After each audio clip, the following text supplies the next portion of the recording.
ঢাকা থেকে আনুমানিক 7-8 ঘন্টার পথ, জ্যামে আটকা না পড়লে ভোরের আগেই পৌঁছাতে পারবে।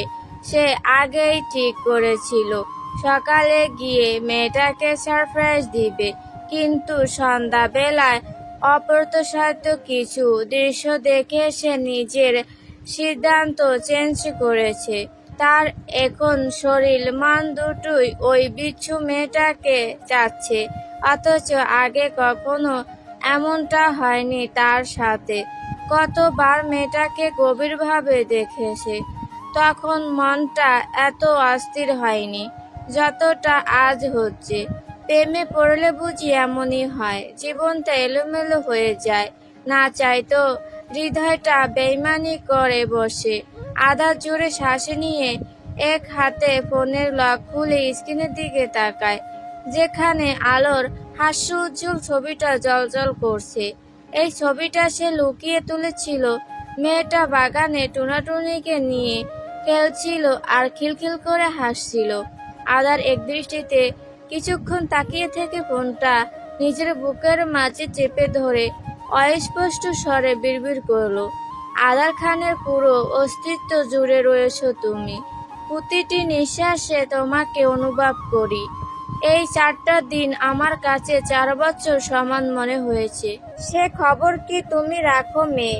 তুমি কি জানো তোমার পচা ছাড় তোমাকে ঠিক কতটা চায় আর ভালোবাসে? যদি জানতে তাহলে আমাকে এভাবে প্রতিনিয়ত তড়পাতে না। কখনো কি ভেবেছিলাম যাকে সবচেয়ে বেশি অপছন্দ করি তাকেই এক সময় পাগলের মতো ভালোবাসবো? তুমি আমার অন্ধকার জীবনে এক মুঠো চাঁদের আলো হয়ে এসেছিলে, আর আজ আমি সেই আলোতেই সুখ খুঁজে পাই। তোমার মতো একটা আধা পাগল মেয়েটাকে কবে এত ভালোবেসে ফেললাম বলো তো? এটার উত্তর আমার কাছেও নেই। শুধু জানি আলো বিহীন আধার থাকতে পারবে না, কিছুতেই পারবে না। ভোর 5টার দিকে খানবাড়ির মেইন গেট দিয়ে একটা প্রাইভেট কার প্রবেশ করলো। গাড়ি থেকে আধার নেমে এক হাতে লাকেশ নিয়ে ভেতরে চলে গেল। কাছে ডুপ্লিকেট চাবি থাকায় ভেতরে ঢুকতে অসুবিধে হলো না। ডায়েরি রুম পেরিয়ে সোজা দোতলায় উঠে যায়। ব্যস্ত হাতে কোট খুলে শার্টের বোতাম খুলতে খুলতে দরজার সামনে এসে থামে। নক করতে গিয়ে অনুভব করলো দরজা খোলা। এটা দেখে দাঁতে দাঁত পিষল। এই মেয়েটা কখনো ভালো হবে না। সে বড় বড় পা ফেলে দরজা খুলে রুমের ভেতর প্রবেশ করতেই কপাল কুঁচকে গেল। মেয়েটা কম্পিউটা জড়িয়ে পুতুল চেপে ধরে ঘুমাচ্ছে। এটা দেখে আধার ফোঁস করে তপ্ত শ্বাস ছেড়ে দরজা বন্ধ করে এক পাশে লাকেশ রেখে দিল। অতঃপর কোট শার্ট সোফার মাঝে ছুঁড়ে মারলো। সে এই মেয়েটাকে বলেছিল জেগে থাকতে, অথচ এখন মরার মতো ঘুমাচ্ছে। কোথায় স্বামীর জন্য শাড়ি পরে নিজেকে সুন্দর করে সাজিয়ে নতুন বউয়ের মতো বসে থাকবে, তা না করে মহারানী নাকে তেল দিয়ে ঘুমে ব্যস্ত। আদার এক পলক ঘুমান্ত মাসুম চেহারার দিকে তাকিয়ে থেকে আলমারি খুলে ট্রাউজার নিয়ে ওয়াশরুমে চলে গেল। লম্বা একটা শর্ট শাওয়ার নিয়ে এসে মাথার চুলগুলো মুছে তোয়ালে রেখে বিছানায় এলো। ঘুমান্ত মেয়েটার বাহু ধরে নিজের দিকে ঘুরিয়ে নিয়ে শক্ত করে জড়িয়ে ধরলো এবং পুরো চেহারায় ঠোঁট ছুঁয়ে দিয়ে বুকে মুখ গুজে দিল। এখন শান্তি শান্তি লাগছে, সাথে অশান্ত মনটা কিছুটা শান্ত হয়েছে। পুরো রাতে নিঘুম থাকায় মুহূর্তেই লালচে চোখের পাতায় রাজস্বের ঘুম এসে হানা দেয়। আদার মেয়েটাকে ডিস্টার্ব করতে চায় না, তাই সে অর্ধাঙ্গিনীকে আলিঙ্গন করা অবস্থায় চোখ দুটো বুজে নিল এবং এক সময় ঘুমের দেশে হারিয়ে গেল। আলোর ঘুম ভাঙল সকাল 7টার দিকে। একটু নড়াচড়া করতে গিয়ে অনুভব করলো তার উপর ভারী কিছু একটা রয়েছে। আধো আধো চোখে তাকাতে ভরকে গেল। লোকটা তাকে আষ্টে পৃষ্ঠে জড়িয়ে ধরে বেঘোরে ঘুমাচ্ছে। তার মানে লোকটা সত্যি সত্যি চলে এসেছে। সে তো ভেবেছিল মানুষটা এমনি বলেছিল, কিন্তু এখন এখন তো সশরীরে হাজির, তাও আবার তার উপরে শুয়ে আছে। আলো হাসপাস করে উঠল। সে আবারও আজ চ্যাপ্টা হয়ে গেল।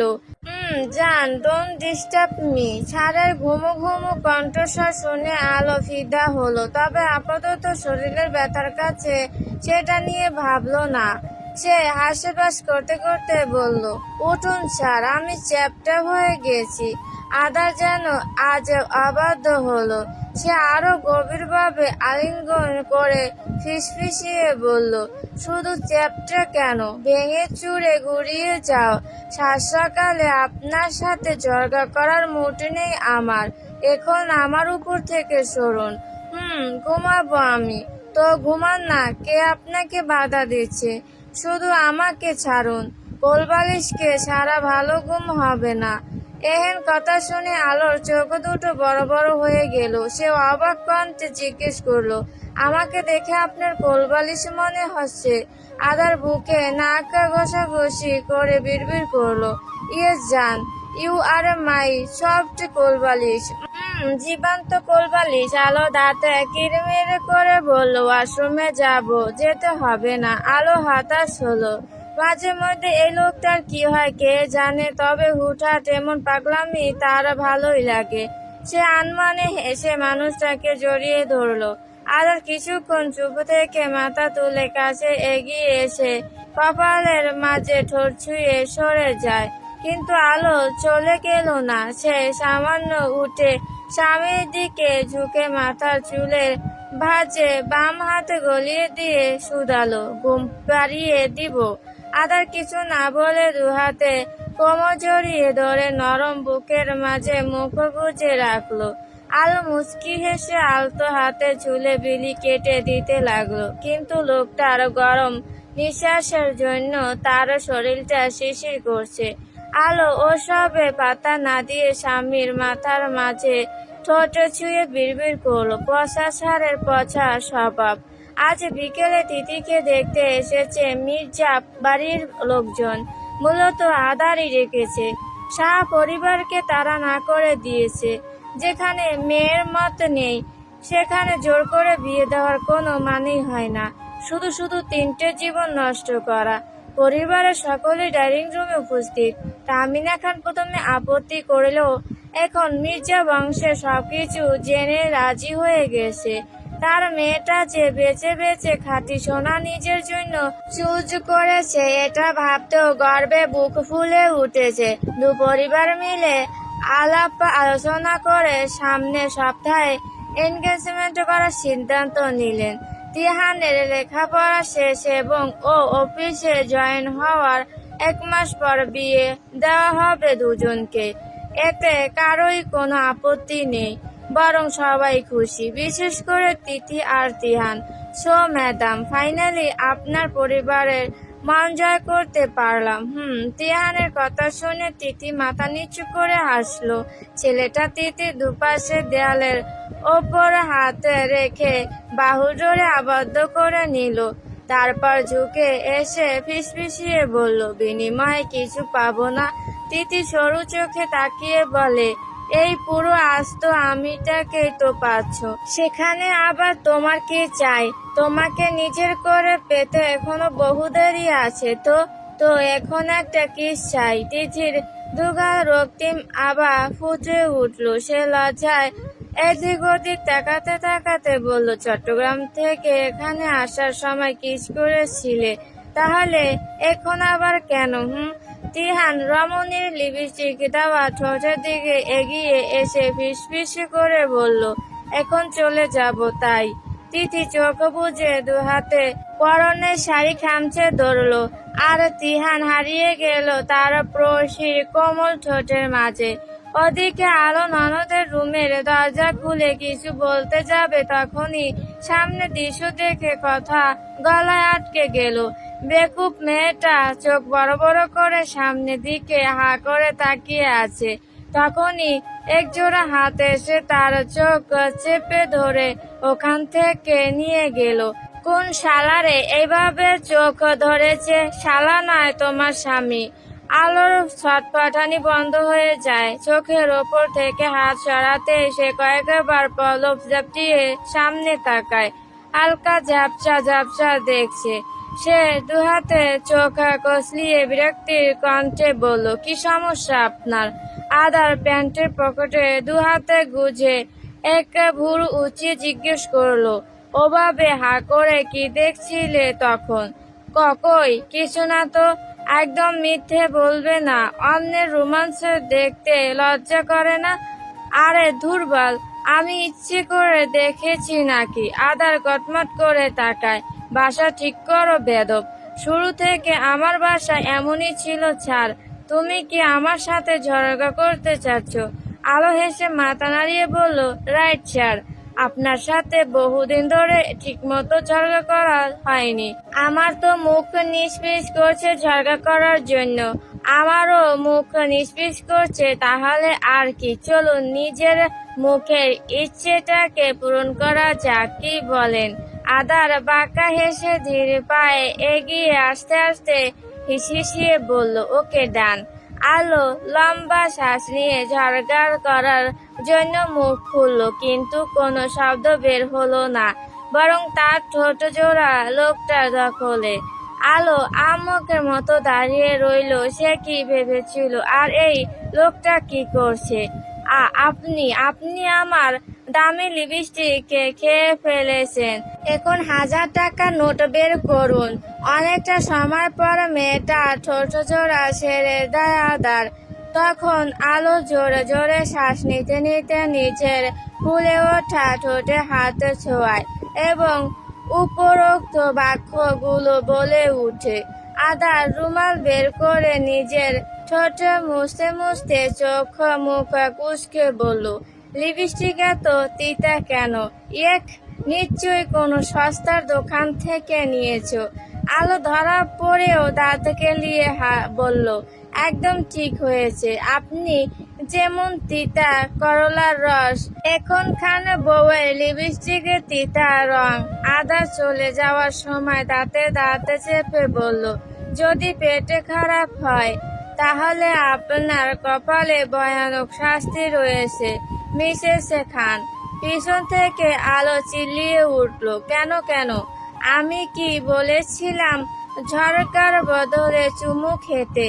আপনি তো নিচ থেকে তেড়ে এলেন। এখন শব্দ সামার, তাই না? আদার ঘাড় ঘুরিয়ে দাঁতে দাঁতে পিষল, হ্যাঁ, শব্দ তোমারই। এই বেয়াদব তুমিটার জন্যই আদার খান এখন চুমুখোর হয়েছে। ডিসগাস্টিং। একটু থেমে মনে মনে আওড়ালো, এখন শুধু কন্ট্রোলেস হওয়া বাকি। অতিথিরা সন্ধ্যার সময় বিদায় নিয়ে চলে গিয়েছে। জগতের বুকে রাত্রির আধারে ছায়া নামার সাথে সাথে আকাশটাও হুট করে নিজের স্বাভাবিক রূপ পাল্টে ফেলেছে। চারিদিকে মেঘ জমা হয়েছে। মাঝে মধ্যে শুকনো আকাশ ঘুরঘুর করছে। লোকালয়ে জানান দিচ্ছে, মেঘদের বুক চিরে স্বচ্ছ জলবিন্দু বলিত হবে যে কোনো মুহূর্তে। পাখিরা ডানা ঝাপটিয়ে উড়ে চলেছে নিজেদের নীড়ে ফেরার পথে। রাস্তার কুকুর বিড়াল ঠাঁই নিয়েছে কোনো ভাঙাচোরা পুরাতন বাড়ি, দোকান, ভ্যান গাড়ির নিচে কিংবা কোনো বন্ধ ছাউনির চায়ের দোকানে। মানুষজন দোকান পাট গুছিয়ে বন্ধ করার চেষ্টায় রয়েছে। কেউ কেউ নিজেদের ব্যক্তিগত কারে রওনা দিয়েছে বাড়ির উদ্দেশ্যে, আবার অনেকেই রিকশায় করে যাচ্ছে। ততক্ষণে ব্যস্ত শহরের বুকে এক ফোঁটা দুফোঁটা করে বৃষ্টি পড়তে শুরু করেছে। চোখের পলকে আবহাওয়া বদলে যায়। বৈশাখ মাসের শেষের দিকের ঝড় বৃষ্টি বলে কথা, একটু একটু তাণ্ডব না করলে জমে। এ সময়টাতে গ্রামগঞ্জের ছেলেমেয়েরা অনেকেই আম কুড়াতে যায়। এটাতে একটা আলাদাই আনন্দ রয়েছে। চারিদিকে হিমশীতল বাতাসের ঢেউ বইছে। ঘন ঘন বিদ্যুৎ চমকাচ্ছে এবং আকাশটা ক্ষিপ্ত বাঘের ন্যায় গর্জন তুলছে। মুষলধারে বৃষ্টির বর্ষণে শহরটা ধুয়ে মুছে গেল। শীতল পরিবেশেও আলোর মেজাজ গরম হয়ে আছে। সে মূলত আজ আকাশের উপর অভিমান করেছে। মেঘকে জমতে দেখে কত শখ করে শাড়ি পরেছিল। উদ্দেশ্য ছিল ছাদে গিয়ে প্রিয় মানুষটির সাথে বৃষ্টি বিলাস করার। এটার জন্য সে 1 ঘন্টা যাবৎ লোকটার পিছু পিছু ঘুরে কোনো মতে রাজি করিয়েছে। কোন গান গেয়ে স্বামীর সাথে ড্যান্স করবে সেটাও ভেবে রেখেছিল, কিন্তু শেষ পর্যায়ে এসে তার পরিকল্পনাতে দমকা হাওয়া বাজে পড়া ঢেলে দিয়েছে। আকাশের এমন ভয়ানক তাণ্ডবের মধ্যে যদি সে ছাদে গিয়ে নাচের তাণ্ডব শুরু করে, তাহলে দেখা যাবে সে বিনা টিকিটে সোজা উপরে চলে গিয়েছে। আর এত সহজে আকাশের বাসিন্দা হতে চায় না সে। তাই বুকে পাথর চাপা দিয়ে নিজের ইচ্ছাটাকে দমিয়ে রেখেছে। আজকের এত সুন্দর সাজগোজ তার সব বৃথা গেল। ঘড়ির কাঁটায় তখন রাত 11টা ছুঁই ছুঁই। খারাপ আবহাওয়ার কারণে লোডশেডিং হয়েছে। এইদিকে খানবাড়িতে জেনারেটরও কাজ করছে না। হয়তো কোনো সমস্যা হয়েছে। দিন ছাড়া এখন ঠিক করাও যাবে না। আধার আর রাত। তামিনা খান ও সোবান খানের রুমে মোমবাতি জ্বালিয়ে দিয়েছে। তিথির রুমও দেওয়া হয়েছে। রাত একটা মোমবাতি নিয়ে নিজের রুমে চলে গেল। আদারও হাতে জ্বলন্ত মোমবাতি নিয়ে রুমে এলো। সে নিঃশব্দে হেঁটে এসে টি টেবিলের ওপর মোমবাতিটা রাখলো। শার্টের দুটো বোতাম খুলে সোফার মাঝে শরীরটা এলিয়ে দিয়ে ঘাড় কাত করে অধরে দাঁড়িয়ে থেকে মনোযোগ সহকারে মোমবাতি জ্বালাতে থাকা রমণীর পানে তাকায়। মেয়েটা ধবধবে সাদা শরীরে তার নিয়ে আসা জর্জেটের বেবি পিকে রঙা পাতলা শাড়ি। সে কখনো সাদা কালো ছাড়া অন্য কোনো রঙের পোশাক নেয়নি, পছন্দ করতো না। তবে এই মেয়েটার জন্য নিজের পছন্দ বদলেছে। মার্কেটে গিয়ে খুঁজে খুঁজে মেয়েটার জন্য ড্রেস শাড়ি নিয়েছে, সাথে কসমেটিকও। শাড়ির লম্বা আঁচল এলোমেলো ভাবে কাঁধের উপর তুলে রেখেছে মেয়েটা। ফলস্বরূপ কোমর, মেয়েদেহীন পেট অনেকটাই উন্মুক্ত। এক পাশে সব চুল এনে রাখা। মেয়েটা ডান দিকে ঘাড় সামান্য কাত করে মোমবাতি জ্বালিয়ে রুমের এদিক সেদিক রাখছে। হাঁটার তালে তালে নূপুর জোড়া রিনঝিনে শব্দ তুলছে। মোমবাতির হলদেটে আলোয় মেয়েটাকে ভীষণ আবেদনময়ী লাগছে। রমণীর অতুলনীয় সৌন্দর্য আধারে চোখ দুটো ঝলসে যাচ্ছে। বারবার তার বেহায়া নজর রমণীর উদরের মাঝে আটকাচ্ছে। বাহিরে ঝড় হলো, এখন তার মনের মাঝে উতাল পাতাল শুরু হয়েছে।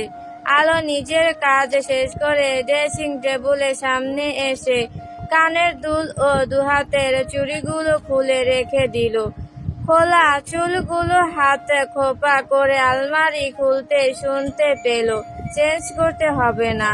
আলো আলমারি বন্ধ করে এক ভুরু উঁচিয়ে বলল, কেউ একজন বলেছিল আমাকে শাড়িতে পেতনির মতো লাগে। তাহলে এখন মানা করা হচ্ছে কেন? অনেকদিন পেতনিকে দেখিনি, তাই আজ দেখতে ইচ্ছে করছে। আলো মুখ বেঞ্চি কেটে আঁচল ঠিক করে দরজার দিকে যেতেই আদার উঠে এসে পিছন থেকে ভপ করে আঁচল টেনে ধরলো। আলো একটু আগে পিন খুলে রেখেছে, যার ফলে তার আঁচল খুলে গেল।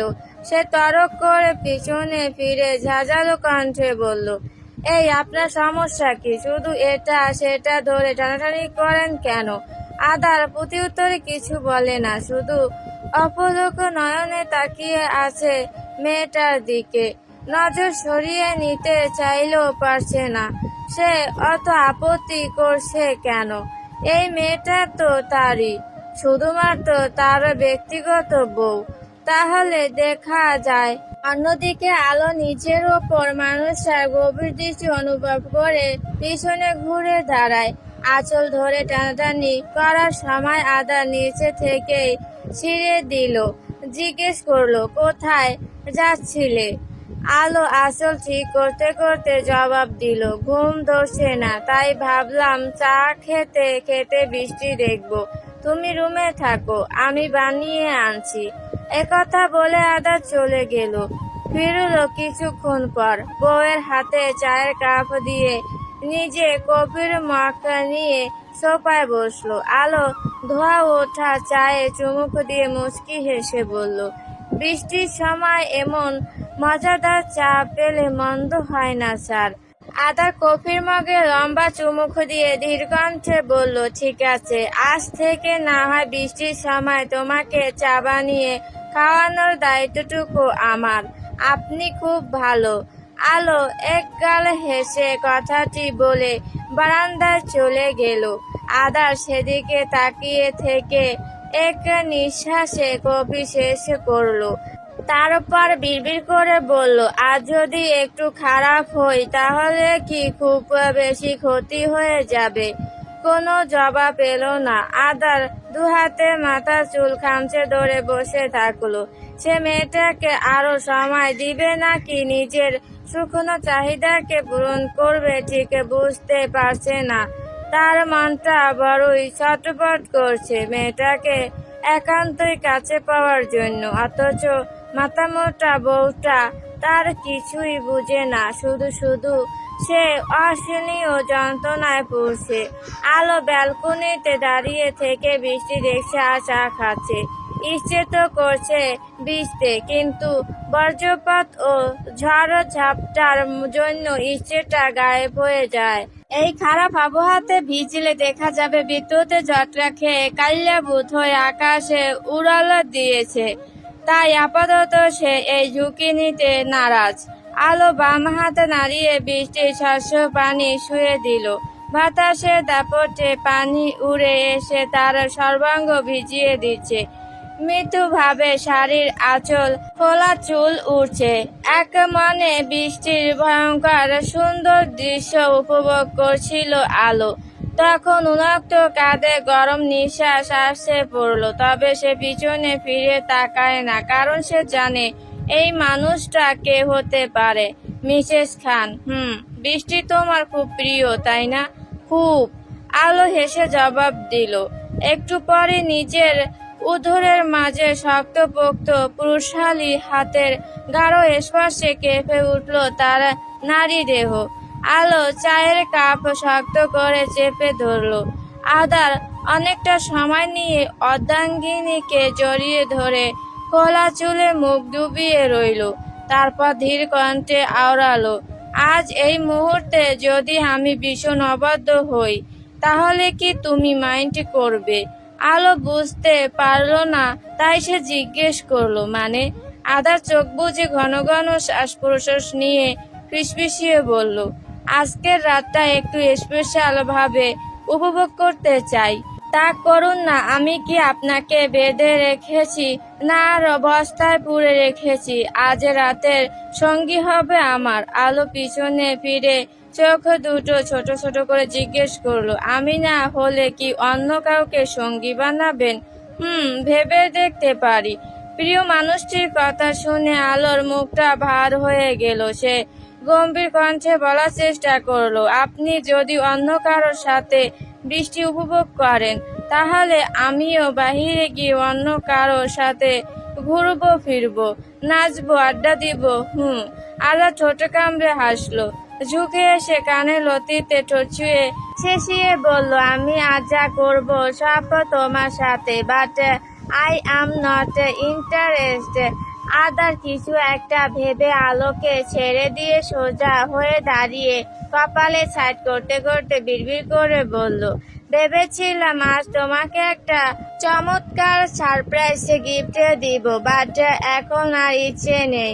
সারপ্রাইজ গিফটের কথা শুনে আলোর চোখ দুটো চিকচিক করে উঠল। সে চায়ের কাপ দোলনায় রেখে এসে জানতে চাইলো, কি গিফট? জানি না।